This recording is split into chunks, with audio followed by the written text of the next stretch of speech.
De hoy los dejamos invitadísimos. Usted no se va a perder un solo detalle. Les recomiendo que se quede acá, que se quede en nuestros portales para que sepa todo lo que está pasando.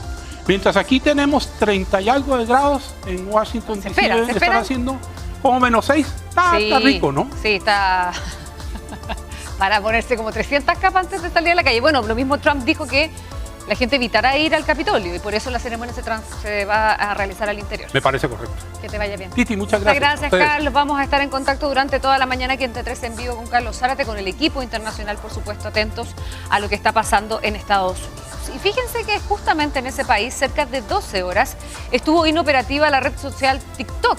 Sin embargo, los usuarios de ese país ya pueden volver a utilizar la app luego que Trump prometiera retrasar su prohibición. ¿Cómo afecta esta decisión al manejo de las redes sociales? Lo analizamos junto a Alfredo Barriga, experto precisamente en redes y académico de la Universidad Diego Portales. ¿Cómo estás, Alfredo?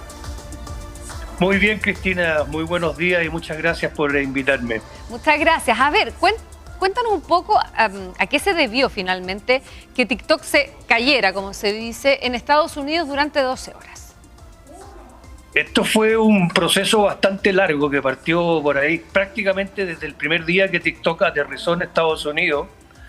Empezaron a elevarse una serie de alarmas en el sentido de que una empresa china estaba obteniendo mucha información de muchos norteamericanos. En este momento TikTok tiene 170 millones de suscriptores de Estados Unidos y la cuestión partió como anecdótico. De repente las alarmas empezaron a surgir dentro del Estado, digamos, de las agencias de gobierno. Entonces se metió el FBI, se metió el Pentágono, empezaron a prohibirle a todos los empleados del FBI y del Pentágono que tuvieran TikTok. Esa cuestión saltó después a Donald Trump, que estaba en plena campaña, y como estaba en completo auge la guerra comercial entre China y Estados Unidos, Trump utilizó eso como una herramienta, diciendo voy a parar con TikTok, o sea, voy a cerrar TikTok. Y curiosamente la cuestión agarró tranca y acabó en el Congreso. Y el Congreso sacó una ley casi con nombre y apellido para TikTok. No me acuerdo ahora mismo, no sabría decirte cómo es en inglés, pero el sentido es una ley que protege a los norteamericanos de redes sociales que son propiedad de naciones adversarias. Ojo con el término adversario. Cualquiera puede ser adversario. Y eso era... Sí, lo pusieron como adversario. Y la única era TikTok, obviamente. Entonces salió como ley. TikTok hizo una demanda al Estado norteamericano diciendo que esa ley era inconstitucional porque iba en contra de la primera enmienda de la Constitución. Lo llevaron a la Corte de Apelaciones, perdieron en la Corte de Apelaciones, lo llevaron al Tribunal Supremo y perdieron en el Tribunal Supremo justamente el día 17 de enero. Con lo cual el día 19 TikTok oficialmente o legalmente ya no podía estar en Estados Unidos. Sí, pero... Y ahí fue donde... Sí, dime. Sí, pero finalmente eso se revierte y los usuarios norteamericanos vuelven a usar TikTok, pero lo que uno entiende es que finalmente la app, la red social, va a tener como una ventana de 90 días, pero con la presión misma de que se le ceda parte de la propiedad a capitales norteamericanos para así poder operar en el territorio estadounidense. Así es. Lo curioso de que hubieron empresas que quisieron comprar TikTok. De hecho, Microsoft hizo una propuesta de compra de TikTok que desde la misma administración norteamericana como que le dijeron que no.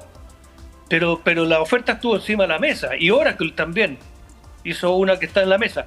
Hoy día, por ejemplo, todo lo que son los datos de la gente de Estados Unidos en TikTok no están en China, están en servidores en Estados Unidos administrados por Oracle.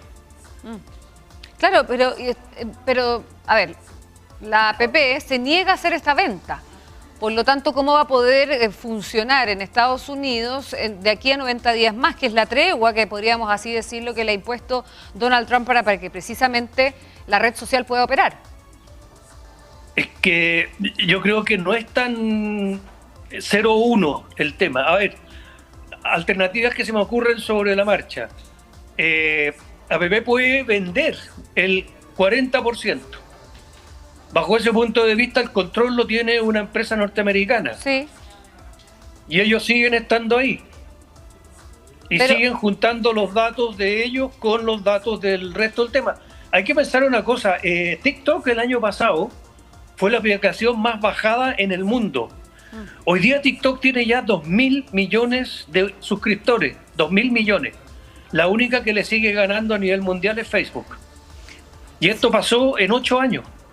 No, sí, su penetración es masiva, pero asimismo también en el resto del mundo, TikTok siempre ha estado en la mira de los gobiernos precisamente por cómo se recaban los datos de quiénes son sus usuarios.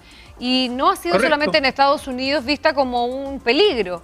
Bajo esa lógica, TikTok debería quizás comenzar a modificar también su forma de entrar a los países con algún porcentaje de propiedad o el mecanismo que se establezca también en cada una de las democracias para poder garantizar su funcionamiento. Si finalmente Estados Unidos, por ley, tiene que pedirle a la red social que venda un porcentaje para que capitales norteamericanos puedan permitirle funcionar.